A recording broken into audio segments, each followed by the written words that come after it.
convicted on a RICO statute, RICO Racketeering Act, which is the Racketeering Influence Corruption of Organization Act, which actually consisted of a number of charges stemming from 1976 to 1981.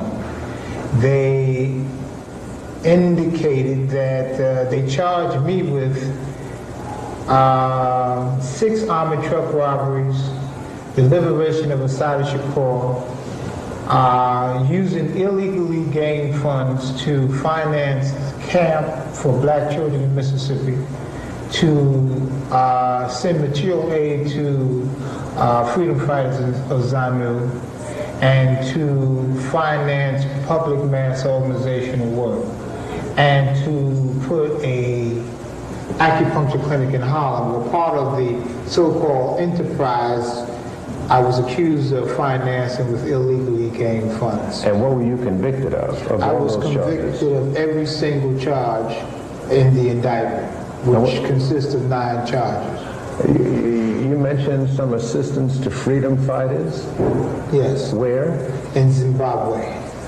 What is the nature of that crime? What is the criminal content in offering assistance to freedom fighters? They allege, well, first of all, there is a federal statute of Neutrality Act, the Violation of Neutrality Act, which is a part of the federal government's uses to ban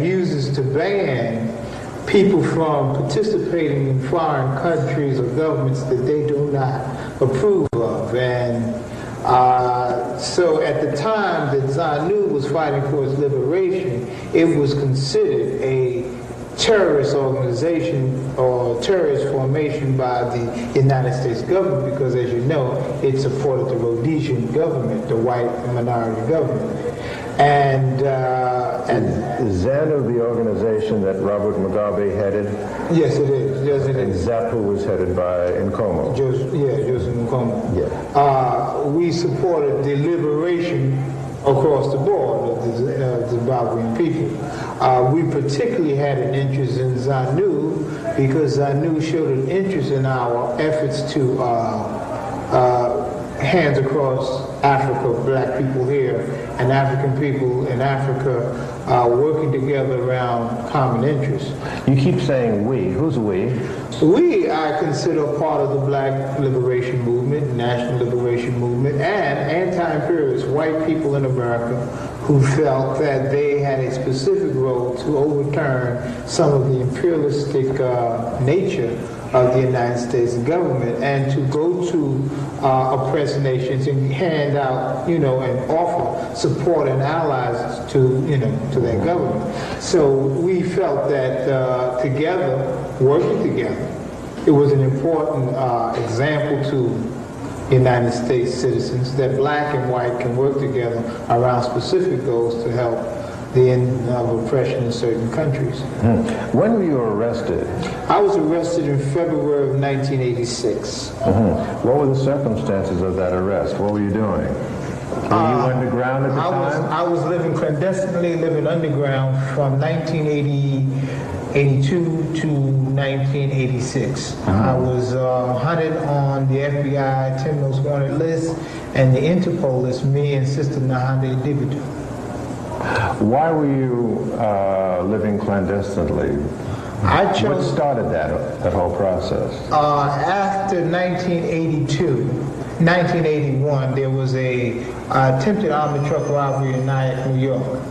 That armored truck robbery became a basis for the Joint Terrorist Task Force to target specific people involved in the Republic of New Africa, Black Liberation Movement, and May 19th and other organizations, to target them as leaders of these organizations to be a part of a conspiracy. Fulani Sunni Ali, who was a member of the Republic of New Africa, was targeted as being part of the armored truck attempt in Nyack, New York. Based upon a history of being involved in the COINTELPRO investigation, as you know, we did with Dorothy Perry in the 70s, and Geronimo Pratt's case, and Asada's and Deruba Moore's case, clearly I was aware that the targeting of black nationalists by the FBI was a significant issue to be concerned with. So we made a choice that some of us should maintain a presence and some of us should be clandestine in order not to be entrapped into a counterintelligence program. So I went under in 1982 in order not to be involved in that conspiracy. All right. Now, I want to get back to that and how it evolved even to that stage, but I want to get out of the way the status of your appeal. You are appealing the conviction of all of those counts, all 9 counts? Absolutely. And what is the essence of that appeal, so we'll understand that clearly? What we are facing here is a issue of whether or not the proofs of this case, the factual evidence in this case, supported the verdict. I was convicted of every army truck robbery, which I think consists of 1 in Pittsburgh, 1 in New Jersey, 1 in Inwood, New York, 1 in 2 attempts in Connecticut, 1 army truck robbery in the Bronx, 1 army truck robbery in New York, the death of 2 policemen, the death of a guard, and the escape of Assad Shakur from the liberation of Assad Shakur from prison. Now, the evidence that the jury convicted me on was the fact that my name was listed as a visitor for Assad Shakur in New Jersey Clinton prison. The only other collaborating evidence other than my name honestly put on a book in order to visit Assad Shakur. On the day of the breakout? No, not on the day of the breakout. On a number of days, I visited Assad, as you know, as a part of being a part of her appeal process for the conviction in '76. I visited Assad in Rikers Island when she was arrested, and out in New Brunswick when she was shot out there and arrested after Zaid was killed in 1973. I have consistently been a part of her legal defense.